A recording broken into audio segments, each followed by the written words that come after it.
Hey YouTubers, welcome back. Today I'm working on the Husqvarna 575XPG. The problem with this saw is that when you turn over the cord, the chain turns with it, so it won't idle without the chain turning. So here's what's going on. I'll pull it over and you'll see the chain turns.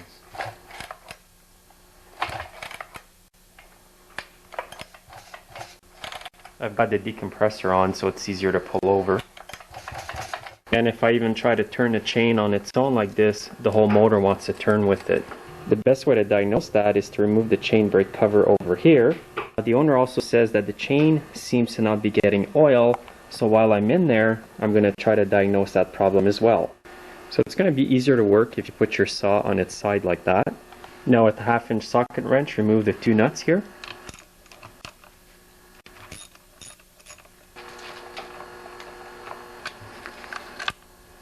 And now the cover is just going to come off. So now let's have a look at the clutch here. And it seems it's always engaged. And here's the problem right here. There's some kind of retainer or some kind of little wire sticking out. So we're definitely going to have to take the clutch apart. So first I'm going to remove the bar and chain. Just pull it back like this. Bring the chain behind the sprocket here. Then the whole thing's going to come off. So you can see here when I try to turn the clutch drum, the whole engine turns, so somehow something's jammed in there. So let's remove the little E-clip right here. Now to remove that clip, I've got a nice small flat screwdriver. I'm going to insert it into the groove here and then twist the screwdriver to pull the clip out. Keep your hands behind the clip because it may go flying out.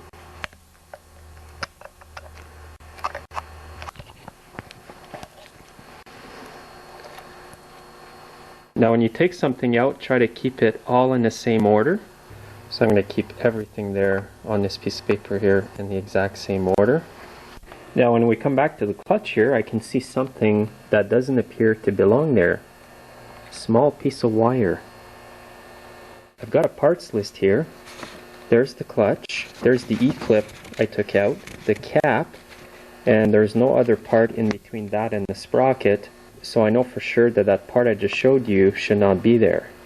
So this little wire here, what that's doing is it's causing the clutch to jam with the top clip, therefore it's always turning the motor.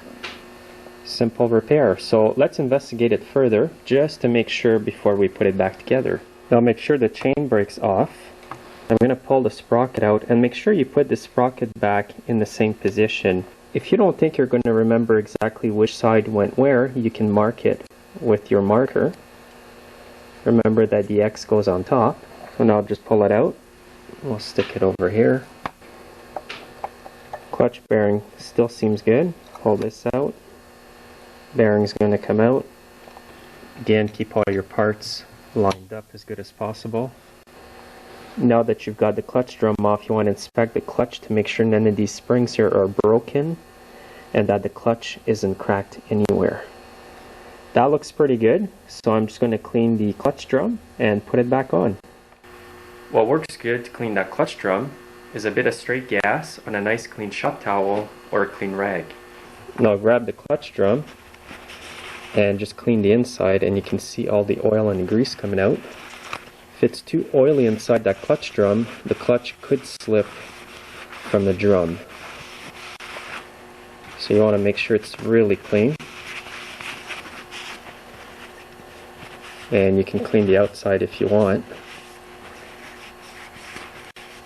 You can also clean any oil or grease that is inside the clutch here just by going in like this with a screwdriver. And do that on all 3 areas here. So this is everything that came off. That's quite a bit actually. That could definitely cause the clutch to slip. That wasn't a problem in this case, but while I had it apart, I might as well clean it up. So at this point here, we've got everything cleaned up. We've got the obstruction out of the way. Now we can put it back together. I'm going to start by reinstalling the clutch bearing, and I'm going to put a bit of lithium grease on there. Not much, because you don't want it to splatter and go on the clutch itself.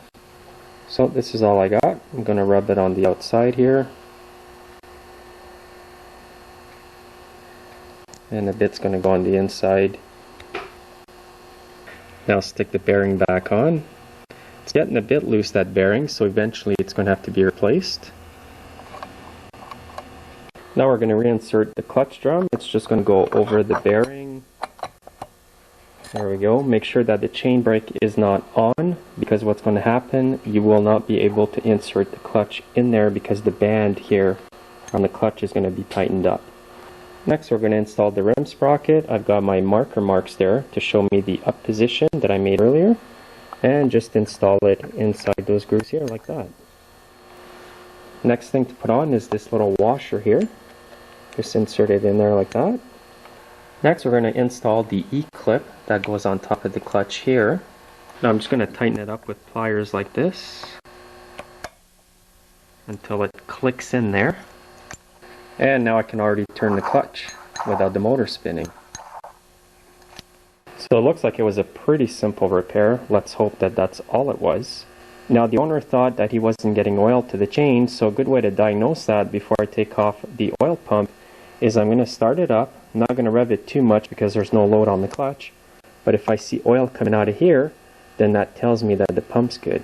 There is already a bit of oil here, so I'm hoping that it's not an oil pump problem. If this has oil, then I know it's something to do with the bar, maybe the holes are plugged.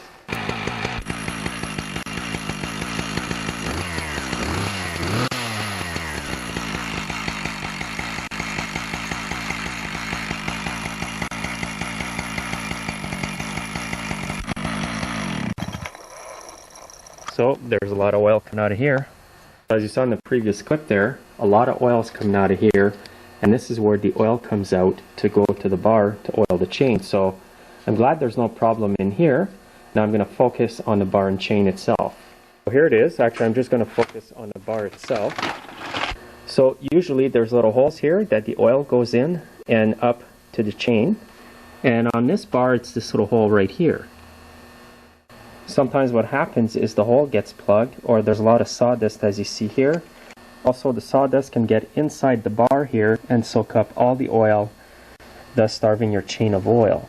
So I'm just going to start by cleaning the bar here with a rag first.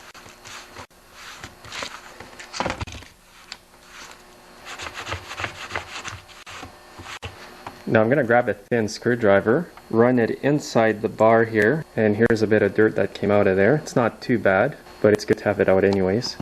Here's a lot more sawdust that's coming out. It's quite a bit. That's way too much in there. What that does is it soaks up the oil and makes it hard for the oil to get to the chain. Also clean both sides of the bar like that. There's a lot coming out of this one. Now this is all the dirt I got out of the bar. That's quite a lot actually from inside the groove here. Next I'm going to grab the air compressor and blow out the groove and the little holes over here. Make sure you've got your safety glasses if you do it that way.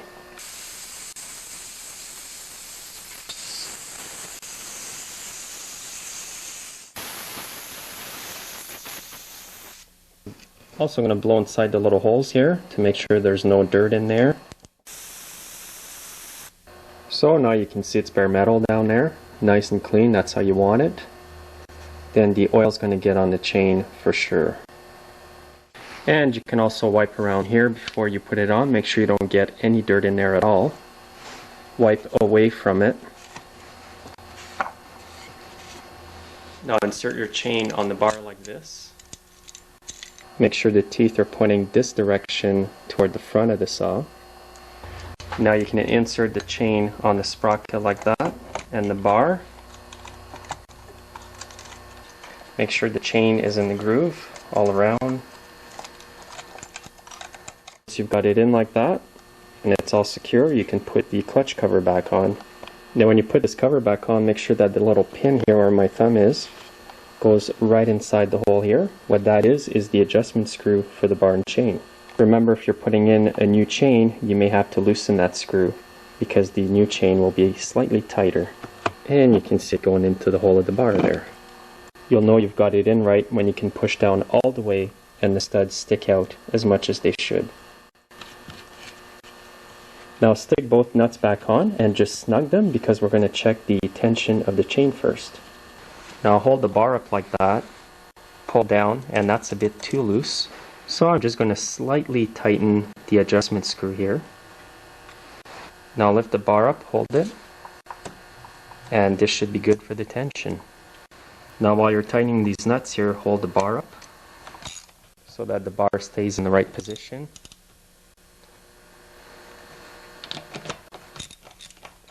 So now we're ready to try it out. I'm going to take it outside, start it up, and I'm going to rev it in front of the snow. If I see oil spraying a thin line, then I know the chain's getting oil.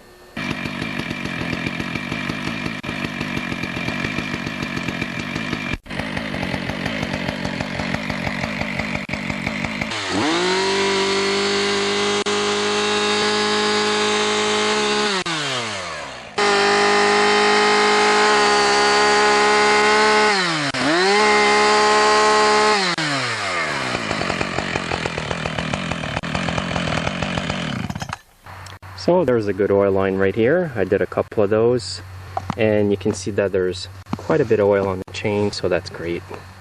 So as you can see, sometimes it doesn't cost anything to repair stuff like that. Always clean a bar on your chainsaw regularly as part of your maintenance, and it's going to prevent a lot of oiling issues. Sometimes when you work a lot with saws, little things like that are going to happen. They're going to get stuck in the clutch and cause you little problems like that. So before ordering parts, take your saw apart, and sometimes you don't even need to buy new parts. Thanks for watching. We'll see you next time.